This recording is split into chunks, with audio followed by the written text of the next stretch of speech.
po mga kabayan, welcome sa ating panibagong update rito sa PNR in ACR South sa portion po mga kabayan ng Barangay San Isidro, Cabuyao City, Laguna. Masisilayan natin sa likuran natin mga kabayan.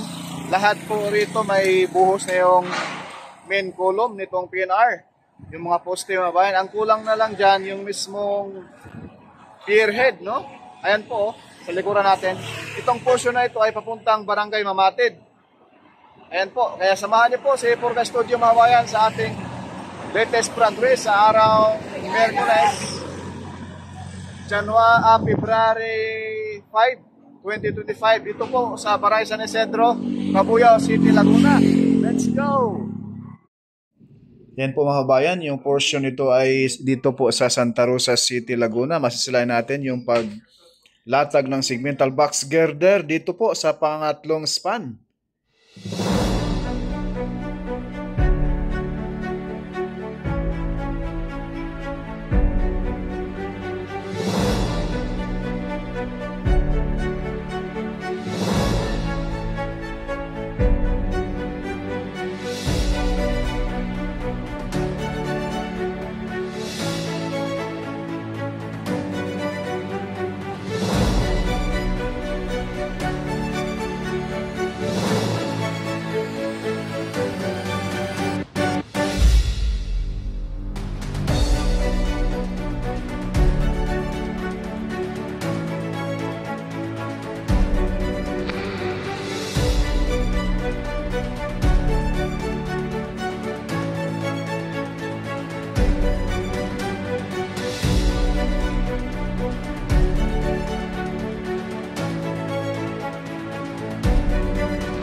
Ngayon po mga kabayan, andito tayo ngayon mismo sa Barangay San Isidro, Mamatid, Cabuyao, Laguna upang ihatid sa inyo mga kabayan ang latest progress dito po sa alignment ng PNR in ECR South.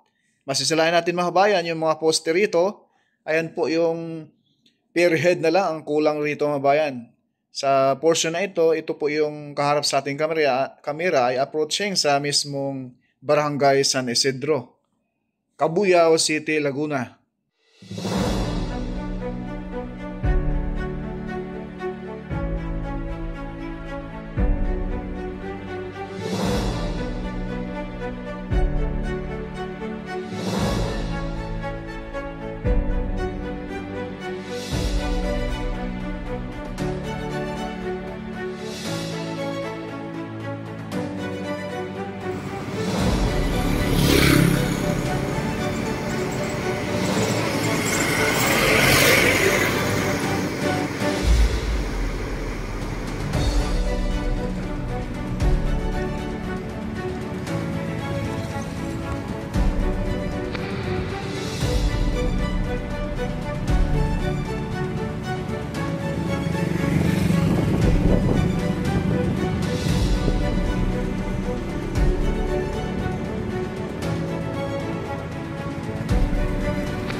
Yan po mga bayan.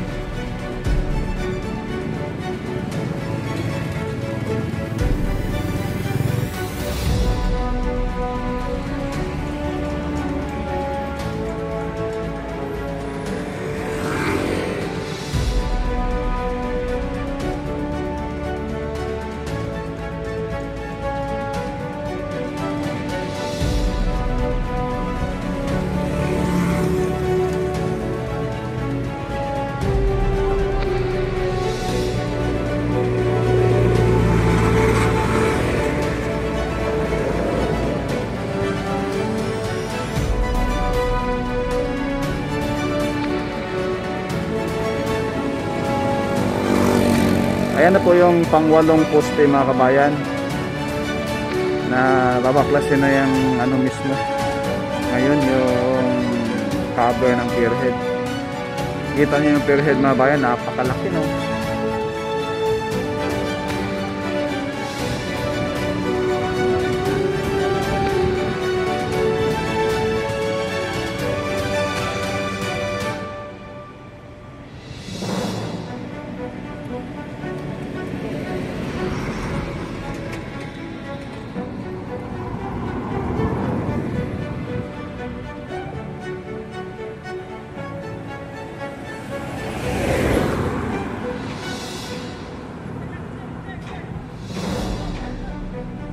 Yan no. Buhos na ron banda.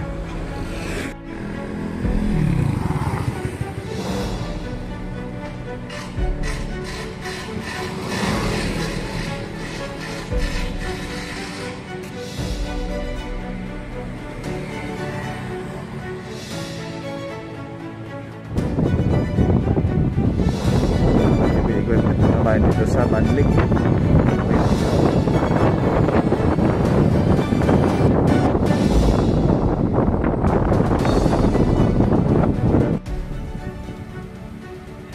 Yan po mga kabayan, masisilayan po natin yung pabahay ni Pangulong Marcos na nasa likuran nitong depo ng PNR Calamba City, Laguna mga kabayan. Ayan po yung heavy equipment sa ngayon ay nagsulputan na po rito sa mismong gagawing depo and station.